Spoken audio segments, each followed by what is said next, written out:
హెబ్రీయులకు రాసిన పత్రిక 12వ అధ్యాయం. హెబ్రీయులకు రాసిన పత్రిక 12వ అధ్యాయం 2వ వచనాన్ని చదువుకుందాం. 2వ వచనం మధ్య భాగం నుంచి చదువుతా ఉన్నాను. ఆయన తన ఎదుట ఉంచబడిన ఆనందము కొరకై అవమానమును నిర్లక్ష్యపెట్టి సిలువను సహించి దేవుని సింహాసనం యొక్క కుడి పార్శ్వమున ఆసీనుడై ఉన్నాడు. ప్రియమైన వర్లారా, దేవుడు మరి ఒకసారి ఆయన సన్నిధానంలోనికి చేరి వచ్చి మన ప్రభు అయిన యేసుక్రీస్తు యొక్క మరణ పునరుత్థానములను జ్ఞాపకం చేసుకుంటూ ఆయన ఆజ్ఞాపించిన విధంగా ఆయన ఆజ్ఞ మేరకు నన్ను జ్ఞాపకం చేసుకున్నట్టుకై ఇలాగూ చేయడి అన్న మాట మేరకు ఆ రొట్టెను విరుస్తూ రసపాత్రలో పాలుపంపులు పంచుకుంటూ ఆయన యొక్క శిలువ కార్యాన్ని జ్ఞాపకం చేసుకుంటూ మనసారా హృదయపూర్వకంగా ఆయన కోరిన విధంగా ఆత్మతో సత్యముతో ఆయన్ను ఆరాధించగలిగే ధన్యత ఈ దినాన మనందరికీ దేవుడు అనుగ్రహించినందుకు మొదట ఆయనకి ఎంతగానో మనం స్తుతించబద్ధులమై ఉన్నాం. కేవలము ఆయన కృప ఈనాడు మనం సజీవులముగా ఉన్నాము అంటే, ఆయన కృప లేకపోతే, ఆయన మనల్ని జ్ఞాపకం చేసుకోకపోతే మనం ఆయన సన్నిధిలో ఉండలేం. కాబట్టి ఆయన ఎంతగానో స్తుతించబద్ధులమై ఉన్నాం. మరి మనం చదువుకున్నటువంటి వాక్య భాగంలో ఆయన అవమానమును నిర్లక్ష్య పెట్టాడు, సిలువను సహించి దేవుని సింహాసనం యొక్క కుడిపార్శ్వమున ఆసీనుడై ఉన్నాడు అనే మాటకు పూర్వం ఏమన్నాడంటే, ఆయన తన ఎదుట ఉంచబడిన ఆనందము కొరకై. ఎందుకు అవమానమును నిర్లక్ష్య పెట్టాడు, ఎందుకు సిలువను సహించాడు అంటే ఆయన ఎదుట ఉన్నటువంటి ఆనందం కొరకై. ఏమిటి ఆ ఆనందం? ఎందుకు మరి ఆ ఆనందం కొరకు అవన్నీ ఆయన నిర్లక్ష్య పెట్టాడు అంటే అదే మనం జ్ఞాపకం చేసుకోవాల్సినటువంటి సంగతి. ఆయన యొక్క ఆనందం ఏంటి? మొట్టమొదటిగా దేవుని యొక్క చిత్తమును నెరవేర్చడమే ఆయన యొక్క ఆనందం. ఆయన చిత్తమును నెరవేర్చుడికే నేను వచ్చి ఉన్నాను అన్నాడు. ఆయన చిత్తము తండ్రి యొక్క చిత్తమును నెరవేర్చడం ప్రభు అయినటువంటి యేసుక్రీస్తుకు ఆనందం. తన ఎదుట ఒక ఆనందం ఉంది. ఎప్పుడైతే తండ్రి యొక్క చిత్తమును నెరవేర్చగలడో, అది నెరవేర్చాలంటే ఆయన అవమానమును నిర్లక్ష్య పెట్టాలి, సిలువను సహించాలి. అవమానమును నిర్లక్ష్య పెట్టడం లెక్క చేయకూడదు. అసలు ఉమ్మి వేస్తూ ఉన్నా ఆయన ఏం పట్టించుకోలేదు, హేళన చేస్తూ ఉంటే కూడా ఆయన ఏం పట్టించుకోవడం లేదు. అనేకమైన నిందలు మోపుతూ ఉన్నారు, ఆయన హృదయం బద్దలైపోతూ ఉంది, కానీ దాని గురించి ఆయన బాధపడడం లేదు. ఆయన యొక్క దృష్టి అంతా మరి ఒక ఆనందం ఆయన ముందు ఉంది. ఇదిగో నా తండ్రి ఆనందిస్తూ ఉన్నాడు, ఆయన పంపించినటువంటి పనిని నేను నెరవేరుస్తూ ఉన్నాను, నా తండ్రి ఆనందపడతా ఉన్నాడు. అదొక్కటే ఆయనకున్నటువంటి ఒక గురిగా మనం చూస్తాం. రెండవది, అంతకంటే ప్రాధాన్యమైనటువంటి సంగతి ఏంటంటే, ఆయన తండ్రి అయినటువంటి దేవుడు ఎందుకు ఈ లోకానికి పంపించాడో అదే మూల కారణం. ఆయన యొక్క ప్రాణమును సిలువలో బలియాగం చేయడానికే తండ్రి ఆయనను పంపించాడు. అంత మాత్రమే కాదు, ఆ సిలువలో ఆయన బలియాగం అవడం ద్వారా మన పాపములకు క్షమాపణ కలుగుతూ ఉంది. తద్వారా మనం దేవుని పిల్లలం అవుతా ఉన్నాం. అదేవిధంగా దేవుని పిల్లలం అయిన తర్వాత మనం దేవుని యొక్క ఉగ్రత నుంచి తప్పించబడతాం, నిత్య నరకాగ్ని నుంచి తప్పించబడతాం. ప్రభు అయినటువంటి దేవుని దగ్గర సదాకాలం మనం ఉంటాం. అది ఆయన ఎదుట ఉంచబడినటువంటి ఆనందం. ఆయనను ఎంతో హింసించారు, మనకు తెలుసు. ఆ యొక్క శిలువ కార్యాన్ని మనం తలపోసుకుంటే ఆయనలో ఏ పాపం లేదు, ఆయన ఏ దోషము లేదు. ఆయన నిర్దోషి, నిష్కల్మషుడు, పాపుల్లో చేరక ప్రత్యేకముగా ఉండినటువంటి వాడు. ఆయన మీద నేరములు మోపుతూ ఉన్నారు, కానీ ఏ నేరము రుజువు కావడం లేదు. ఆయన మీద పాపములు అనేకము మోపుతూ ఉన్నారు, కానీ దేనికి రుజువు లేదు. ఆయన ఇదిగో ఆ యొక్క పిలాతు కూడా ఈయన ఈ నీతిమంతుడు అన్నాడు. ఆయన చేతులు కడుక్కున్నాడు. ఈ నీతిమంతుని నాకు ఏ తప్పిదము కనపడడం లేదు. న్యాయాధిపతుల ముందు నిలబెట్టినప్పుడు నేరము మోపబడిందే తప్ప అది రుజువు చేయబడలేదు. కానీ ఇగో కేవలము తన ఎదుట ఉంచబడిన ఆనందం, మనం ఆయన పిల్లలమవుతాము అన్నటువంటి ఒక్క ఆనందం కొరకు ఆ అవమానాన్నంతా నిర్లక్ష్య పెట్టాడు. ఆ అవమానం అనేది ఎంత భయంకరమైనటువంటి అవమానము అంటే, ఆ శిలువ కార్యాన్ని మనం లేక ఆ శిలువకు వేయబడక ముందు ఆయన్ను ఆ యొక్క తోటలో పట్టుకోవడం అయితేనేమి, కదా, ఒక దొంగను పట్టుకున్నట్టుగా ఆయన అంతకాలం వారి మధ్యలోనే సంచరించాడు, కానీ అప్పుడు ఎవరు ఆయన పట్టుకోలేదు. లేఖనములు నెరవేర్చబడవలసి ఉండగా లేఖనముల ప్రకారం ఆయన ఒక దొంగలాగా పట్టుకున్నారు. అయితే ఆయన తన్ను తాను అప్పగించుకున్నాడు. మీరు ఎవరిని వెతుకుతా ఉన్నారు? ఇదిగో నేనే ఆయననని అప్పగించుకున్నటువంటి వాడు ఆయన. అక్కడి నుంచి ఆ యొక్క మరి ఆ న్యాయాధిపతుల ముందుకు తీసుకొని వెళ్ళి ఆయన మీద ఉన్నటువంటి బట్టలు తీసేసి ఆయన తలకు ముళ్ళ కిరీటం పెట్టారు. ఆయనను హేళన చేస్తూ ఉన్నారు, కొరడాలతో కొడుతూ ఉన్నారు, మరి అనేకమైనటువంటి నిందలు మోపుతూ ఉన్నారు. కానీ ఏమాత్రము దాని గురించి ఆలోచించిన వాడు కాదు. వాటిని నిర్లక్ష్య పెట్టాడు అంటే ఆయన లెక్క చేయలేదు వాటిని.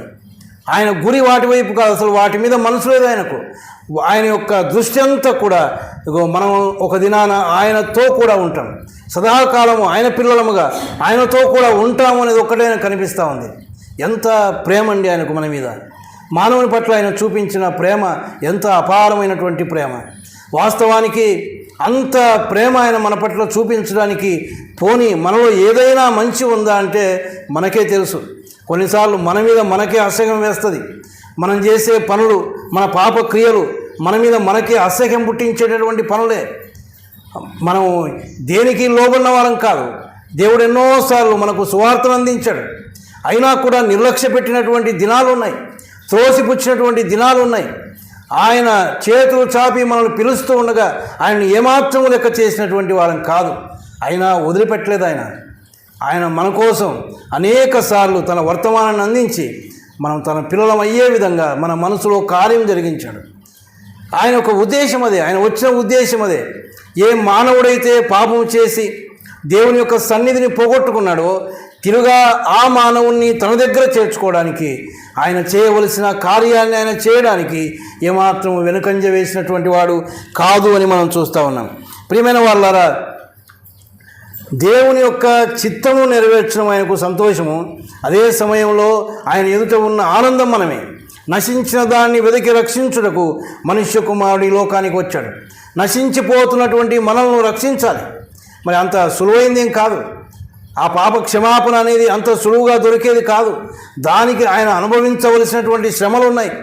ఆయన అనుభవించవలసిన భయంకరమైన శాపగ్రస్తమైనటువంటి శిలువ మరణం ఉంది. అది శాపగ్రస్తమైనటువంటి మరణం. అది వాస్తవానికి ఆయనకు సరిపోయింది కాదు, కానీ పాపాత్ములమైనటువంటి మనకు సరిపోయింది. కానీ మనకు జామీనుగా నిలవబడినటువంటి వాడు ఆయన.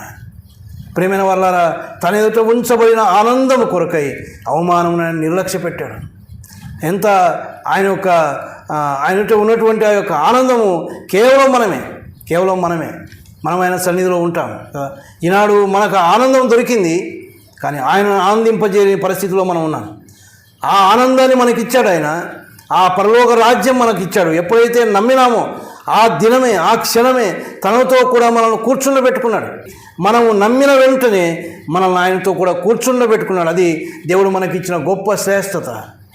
అటువంటి గొప్ప ధన్యత మనకిస్తే మనము ఆయనను ఆనందింపజేసే విధంగా ఆయనను ఆరాధించగలుగుతూ ఉన్నామా? ఆయన కోరిన విధంగా మనం ఆరాధించగలుగుతూ ఉన్నామా? ఎలాంటి హృదయాలు కలిగి ఆయన సన్నిధానానికి వస్తూ ఉన్నాం? ఏమి సమర్పించాలని వస్తూ ఉన్నాం? ఎలాంటి హృదయాలు మనకున్నాయి? ఇదిగో ఇంతగా నా కొరకు ఆయన శిలువలో నలగొట్టబడ్డాడే, నా కోసం ప్రాణం పెట్టాడే, ఆయనను ఆరాధించాలి కదా అని మనకున్నటువంటి సిద్ధపాటు ఎలాగుంది? ఏ విధమైనటువంటి మనసు పెట్టుకొని మనం వస్తూ ఉన్నాం? నిజంగా మన ఆరాధనను బట్టి ఆయన ఆనందిస్తూ ఉన్నాడా? ప్రేమైన వాళ్ళారా, ఆయన తన ఎదుట ఉంచబడిన ఆనందం కొరకు అన్ని నిర్లక్ష్య పెట్టాడు, కానీ ఆయన్ను ఆనందపరచడానికి మనం ఏది నిర్లక్ష్య పెట్టడం లేదు. మనకు మనవే గొప్పవైపోతూ ఉన్నాయి, కానీ ఆయన్ను ఆరాధించాలన్నటువంటి ఆ యొక్క ఆతురత మనలో చాలాసార్లు కనబడడం లేదు. ఆయన చాలాసార్లు మనల్ని బట్టి చింతిస్తూ ఉన్నాడు. ఆయన నొచ్చుకుంటూ ఉన్నాడు ఇప్పటికి కూడా. వీరి కొరక నా ప్రాణాన్ని పెట్టింది, వీరి కొరక నేను అవమానపరచబడింది, వీరి కొరక నేను అంత హేళన చేయబడ్డాను, నా మీద నిందలు మోపారు కదా, నేను ఉమ్మి వేయించుకున్నాను కదా, వీరి కోసమేనా అని ఆయన బాధపడతా ఉంటే దానివల్ల ఏ ప్రయోజనం లేదు. ఆయన్ను ఆరాధించడానికి మనం వచ్చినప్పుడు మన హృదయాల్లో ఆయన్ను నింపుకొని ఆయనను హృదయపూర్వకంగా స్తుతించాలని, ఆయన్ను ఆరాధించాలని, ఆయన చేసిన కార్యాలను తలపోసుకుంటూ మనము ఎలాంటి హృదయాలతో మనం వస్తామో ఆ హృదయాలు కలిగి ఆయనను ఆరాధిస్తూ ఉండగా ఆయన ఉన్నతమైనటువంటి సింహాసనం పైన ఆసీనుడు అయినట్టుగా మన స్తుతులపైన ఆయన ఆసీనుడు అవుతాడు. అదే ఆయన కోరుకునేది. అంతకంటే నీ నుంచి నా నుంచి ఏమి కోరుకోవడం లేదు. ఆయన యథార్థమైనటువంటి హృదయాలతో, విరిగి నలిగినటువంటి హృదయాలతో ఆయన ఆరాధించాలని ఆయన కోరుకుంటా ఉన్నాడు. ఆదివారమున ప్రత్యేకంగా వచ్చినప్పుడు ఇదిగో మన ఎటు ఉంచబడినటువంటి ఆ పాత్రలు మనం చూస్తూ ఉండగా, ఇదిగో మన నిమిత్తమై నలగొట్టబడినటువంటి ఆయన శరీరం, మన కొరకై ఆయన కార్చినటువంటి అమూల్యమైనటువంటి రక్తాన్ని మనం జ్ఞాపకం చేసుకోవాలి. ఆయన రక్తము కార్చబడ్డానికి ఆయన నిలువెల్లా గాయపరచబడ్డాడు. ఆయన చాలాసార్లు మరి భక్తులు కూడా చెప్తూ ఉంటారు, పంచగాయములు పొంది అని. పంచగాయాలు కాదు కానీ నిలువెల్లా గాయపరచడు. అరికాలు మొదలుకొని నడినెత్తి వరకు మనం చెడిపోయాం. అరికాలు మొదలుకొని నన్నెత్తి వరకు ఆయన గాయపరచబడ్డాడు. ఆయనకు స్వరూపమైనను సొగసైనను లేదు అని మనం చూస్తాం.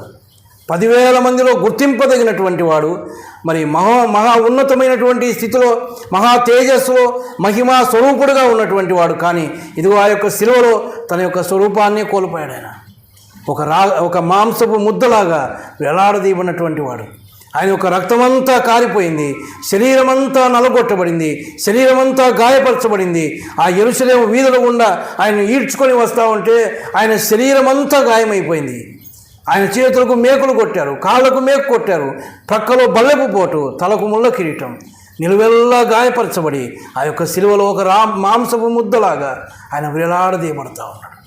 అయితే ఆయన ఆనందపడతా ఉన్నాడు. తన ఎదుట ఉంచబడినటువంటి ఆనందం వీటన్నిటినీ నిర్లక్ష్య పెట్టే విధంగా చేసింది. అంటే మన పట్ల ఆయన చూపిన ప్రేమ ఎంత అపారమైంది. ఏమాత్రము దేన్ని కూడా పట్టించుకోవడం లేదు. ఆయన శిలువలో వారు ఎన్ని చేస్తూ ఉన్నా కూడా ఆయనకు కనబడుతున్నది ఒక్కటే, నువ్వు నేను పరలోక రాజ్యంలో ఉండాలి, నిత్య నరకాగ్నిలో ఉండకూడదు అన్నదే ఆయన యొక్క ఉద్దేశం. కనుక వాటన్నిటిని ఆయన సహించినట్టుగా చూస్తూ ఉన్నాం. ఆ శిలువలో తండ్రి కూడా ఆయన నలగొట్టడానికి ఇష్టపడ్డాడు. ఆయన విడనాడడానికి లేక విడిచిపెట్టడానికి కూడా ఇష్టపడ్డాడు. అందుకే యేసు ప్రభు వారు కేక వేశారు, నా దేవా నన్నెందుకు చెయ్యి విడిచితివి. నా తండ్రి అన్నటువంటి అదే యేసు ప్రభు నా దేవా అంటా ఉన్నాడు. తండ్రి యొక్క స్థానాన్ని కోల్పోయాడు. మనలాంటి మానవులలాగా నా దేవా అని పిలుస్తూ ఉన్నాడు. ప్రియమైన వల్ల తండ్రి యొక్క చేయి విడిచిపెట్టినప్పుడు, తండ్రి కుమారులు వారు వేరైపోయినటువంటి ఒక అనుభవం, అది ఎంత భయానకమైనటువంటి అనుభవం. అందుకే ప్రకృతి కూడా చీకటి పడిపోయింది. ఆ సన్నివేశం ప్రకృతి కూడా చూడలేకపోయింది. అయితే ఆ శిలువలో తండ్రి తన యొక్క కుమారుని చేయి విడిచిపెట్టాడు. నీ కోసం, నా కోసం, నీ చేయి నా చేయి పట్టుకోవడానికి. ఆ ప్రేమ మనకు అర్థం కావడం లేదు. ఎక్కడి నుంచి విడిపించాడో మనకు అర్థం కావడం లేదు. నరకాగ్నిలో ఉండవలసిన వారం మనం, నిత్య నరకాగ్నిలో ఎల్లకాలం అలమటిస్తూ యాతన పడుతూ యుగాలు ఉండవలసిన వారు.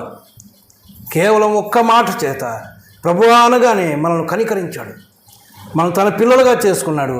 ఈనాడు ఆయన కోరుకుంటున్నది ఒక్కటే, ఆ విరిగి నలిగినటువంటి హృదయాలతో ఆయన ఆరాధించాలి.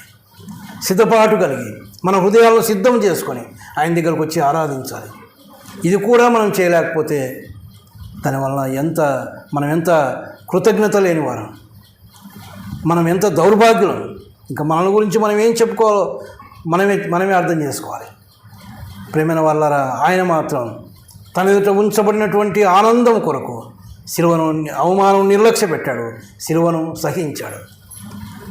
వాటన్నిటినీ నిర్లక్ష్య పెట్టడానికి, సహించడానికి మూల కారణం ఏంటి అంటే మనమే మన గురించి ఆయన మన గురించే వచ్చాడు. మనల్ని పరలోక రాజ్యంలో చేర్చడానికే వచ్చాడు. మనల్ని తనతో కూడా కూర్చుండబెట్టుకోవాలనే వచ్చాడు. మనం సదాకాలం ఆయనతో ఉండాలని ఆశపడి వచ్చాడు. ఆయన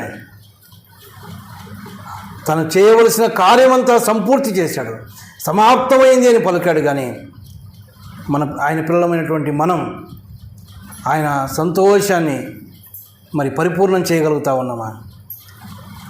ఆయన సంతోషాన్ని మరి మనం అర్థం చేసుకోగలుగుతా ఉన్నామా? ఎందుకొరకు ఆయన అంత ఆనందపడ్డాడో ఆ ఆనందాన్ని మనం నిలబెట్టగలుగుతా ఉన్నామా?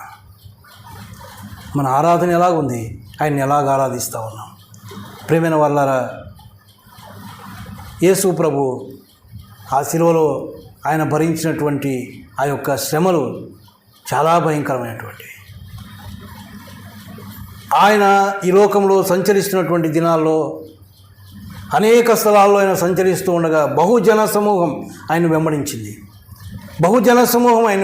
ఆయన ఎక్కడికి వెళ్తే అక్కడికి వెళ్ళారు. అందరూ ఆయనతో కూడా ఉన్నారు. ఆయన ఎంతోమందిని బాగు చేశాడు. కుంటి వాళ్ళని బాగు చేశాడు. చూపు లేని వారికి చూపునిచ్చాడు. చనిపోయిన వారిని సైతం లేపాడు. ఆయన ఇన్ని కార్యాలు చేశాడు. కానీ ఆ శిలువలో ఆయన మాత్రమే శిలువలో వేలాడదీయబడతా ఉన్నాడు. అందరి చేత విడనాడబడినటువంటి వాడుగా. చూడండి ఒక మాట 53వ అధ్యాయం యెషయా గ్రంథంలో 2వ వచనం నుంచి మనం చదివితే, లేత మొక్క వలెను, ఎండిన భూమిలో మొలిచిన మొక్క వలెను అతడు ఆయన ఎదుట పెరిగెను. అతనికి స్వరూపమైనను సొగసైనను లేదు. మనం అతని చూచి అపేక్షించున్నట్లుగా అతని యందు స్వరూపము లేదు. అతడు తృణీకరింపబడిన వాడును ఆయను, మనుష్యుల వలన విసర్జింపబడిన వాడును ఆయన. మనుషుల వలన విసర్జించబడ్డాడు. ఏ మనుషుని కోసమైతే ఆయన ఈ లోకానికి వచ్చాడో ఆ మనుషుడే ఆయన్ను విసర్జించాడు. ఒకవేళ ఆ పాత జీవితంలో మనం ఉండి ఆయన ఎవరో ఎరగనటువంటి జీవితంలో ఉండి మనం విసర్జించుంటే మంచిదే. కానీ ఆయన నమ్మిన తర్వాత కూడా ఆయన్ను ఆరాధించవలసిన రీతిలో ఆయన్ను ఆరాధించకపోతే కూడా ఆయన్ను విసర్జించిన వారం అవుతాం. అది ఎంత విచారకరం. ప్రేమైన వల్ల ఆయన ఏమీ కోరలేదు కదా. ఆయన యొక్క మరణ పునరుత్థానాలను జ్ఞాపకం చేసుకుంటూ ఆయన్ను ఆరాధించాలి. ఆత్మతో సత్యముతో ఆరాధించాలి. యథార్థమైనటువంటి హృదయాలతో ఆయన ఆరాధించాలి. అది ఆయన కోరుకుంటా ఉన్నాడు. ఈ యొక్క ఆనందమును చూడాలని, ఈ యొక్క మనం ఆయన్ను స్తుతిస్తూ ఉండగా, మనం కృతజ్ఞులమై ఆయన్ను ఆరాధిస్తూ ఉండగా, ఆయన ఘనపరుస్తూ ఉండగా అది చూడాలని ఆశించి ఆయన అన్నీ నిర్లక్ష్యపెట్టాడు. కానీ అది ఆయన పొందుకోగలుగుతూ ఉన్నాడు. ఈనాడు మన స్తుతులపైన ఆశీనుడు అవ్వగలుగుతూ ఉన్నాడు. ఆయన మన స్తుతులను బట్టి మన యొక్క ఆరాధనను బట్టి ఆయన ఆనందించగలుగుతూ ఉన్నాడా, ఆగ్రహించగలుగుతూ ఉన్నాడా? ఆలోచన చేసుకుందాం. ఆ రొట్టె ద్రాక్షారసం మన దగ్గరకు వస్తూ ఉండగా, ఆ రొట్టెను విరుస్తూ ఉండగా ఆలోచన చేసుకుందాం. మన కొరకై విరోబడినటువంటి ఆయన యొక్క దేహం, అందులో పాలు పంచుకోగలిగినటువంటి స్థితిలో మనం ఉన్నామా? ఆయన ఆనందపడే విధంగా ఆయన్ను ఆరాధించగలుగుతూ ఉన్నామా? ఆలోచన చేసుకుందాం. ప్రేమైన వాళ్ళరా, ఉన్న పాటను వచ్చి రొట్టె విరవడం అనేది శ్రేష్టమైంది కాదు. ఈ వారం అంతా మన పరిస్థితి ఏంటి? దేవునితో మనకున్న సంబంధం ఏంటి? ఎంతసేపు ఆయనతో గడిపాం? ఎంతసేపు ఆయన సన్నిధిలో ఉండగలిగాం? ఆయనకు మనకున్న సంబంధం ఏంటి? ఏదీ లేకుండా ఉన్న పాటను వచ్చి రొట్టె విరవడం వలన అది నీకు తృప్తి, నాకు తృప్తి. కానీ ఆయన ఆనందపడ్డాడు. ఆయన శిలువ కార్యాన్ని తలపోసుకొని ఆ యొక్క వారమంతా ఆయనతో ఒక మంచి సంబంధం కలిగి మనం రాగలిగితే ఆయన ఆనందపడతాడే. కానీ ఏదో ఉన్న పాటన రావడం, రొట్టె విరవడం, వెళ్ళిపోవడం కాదు. అదేదో ఒక ఆచార రీతిగా చేసేది కాదు. ఇది ఆచారం కాదు. ఆయన యొక్క మరణాన్ని, ఆయన పునరుత్థానాన్ని జ్ఞాపకం చేసుకోవాలి. ఆయన మన పట్ల చూసిన ప్రేమను జ్ఞాపకం చేసుకోవాలి. అప్పుడు ఆ విధంగా ఉంటూ మనం ఆరాధించగలిగితే, అందులో పాలుపంపులు పంచుకోగలిగితే ఆయన మన యందు ఆనందిస్తాడు. మన ఆనందాన్ని చూచినటువంటి ఆ ప్రభు ఈనాడు మన నుంచి ఆనందిస్తూ ఉన్నాడా అనేదే మనం ప్రశ్న వేసుకోవాలి. తన ఎదుట ఉంచబడినటువంటి ఆనందం కొరకు ఆయనైతే అవమానాన్ని నిర్లక్ష్య పెట్టాడు, శిలువను సహించాడు. మరి ఆయనను ఆనంద పెట్టడానికి మనం ఏం నిర్లక్ష్య పెడతా ఉన్నాం? ఆయనను ఆనంద పెట్టడానికి ఎలాంటి ఆరాధన మనం చేస్తూ ఉన్నాం? పరీక్ష చేసుకుందాం. ఆయన కోరిన విధంగా ఆయనను ఆరాధిద్దాం. ఆయన మన యొక్క ఆరాధన ద్వారా సంతోషించే విధంగా ఆ రొట్టెలో బలలో పాలు పంపులు పొందుతూ ఆయన సంతోషపెట్టే వారంగా ఉండుటకు దేవుడు తన కృప అనుగ్రహించును కాక.